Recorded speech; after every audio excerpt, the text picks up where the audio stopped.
Boche Gold and Diamonds. Buy now, pay later. Ottapalam taluk ആസ്ഥാന ആശുപത്രിയിൽ കിഫ്ബി മുഖേന നിർമ്മാണം പൂർത്തീകരിച്ച ഒ പി കാഷ്വാലിറ്റി കെട്ടിടത്തിന്റെ ഉദ്ഘാടനത്തോടനുബന്ധിച്ചുള്ള സംഘാടക സമിതി യോഗം ചേർന്നു.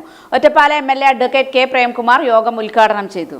ഒറ്റപ്പാലം താലൂക്ക് ആസ്ഥാന ആശുപത്രിയിൽ കിഫ്ബി മുഖേന നിർമ്മാണം പൂർത്തീകരിച്ച ഒ പി കാഷ്വാലിറ്റി കെട്ടിടത്തിന്റെ ഉദ്ഘാടനത്തിനോടനുബന്ധിച്ചുള്ള സംഘാടക സമിതി യോഗമാണ് ഒറ്റപ്പാലം നഗരസഭാ ഹാളിൽ വെച്ച് ചേർന്നത്.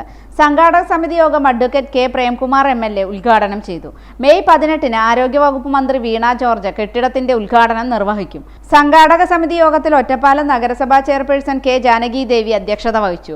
നഗരസഭാ വൈസ് ചെയർമാൻ കെ രാജേഷ്, മുൻ MP എസ് അജയ്കുമാർ, ആരോഗ്യ standing committee chairperson Fousiya Haneefa, Sabitha, ക്ഷേമകാര്യ standing committee chairman Abdul Nasser, Ottapalam block panchayat president Shobhana Rajendra Prasad, ജില്ലാ പഞ്ചായത്ത് അംഗം പ്രീത മോഹൻദാസ്, ജില്ലാ ആശുപത്രി DMO കാവ്യ കരുണാകരൻ, വ്യാപാരി വ്യവസായി പ്രതിനിധികൾ, റെസിഡൻസ് അസോസിയേഷൻ ഭാരവാഹികൾ, വിവിധ രാഷ്ട്രീയ പാർട്ടി നേതാക്കൾ തുടങ്ങിയവർ പങ്കെടുത്തു. സംഘാടക സമിതി യോഗത്തിൽ താലൂക്ക് ആശുപത്രി സൂപ്രണ്ട് പങ്കെടുക്കാതിരുന്നത് നിർഭാഗ്യകരമായി പോയെന്ന് ആരോഗ്യ standing committee chairperson Fousiya Haneefa യോഗത്തിൽ ആരോപിച്ചു.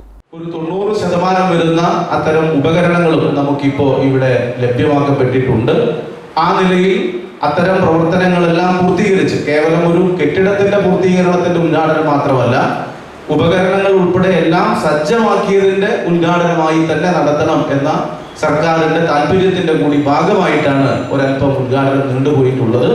നിശ്ചയമായും ഈ പരിപാടി നമ്മുടെ നാടിന്, സമൂഹത്തിന് മാതൃകയാകുന്ന ഒന്നായി മാറേണ്ടതുണ്ട്. ഒറ്റപ്പാലം താലൂക്ക് ആശുപത്രി എന്ന് പറയുമ്പോൾ താലൂക്ക് കേന്ദ്രത്തിലെ ആശുപത്രിയാണ്.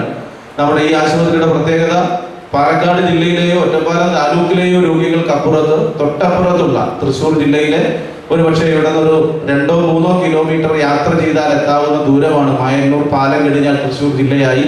ധാരാളം പേർ മറ്റു ജില്ലകളിൽ നിന്നുൾപ്പെടെ ചികിത്സ തേടി എത്തുന്ന ആശുപത്രിയാണ്.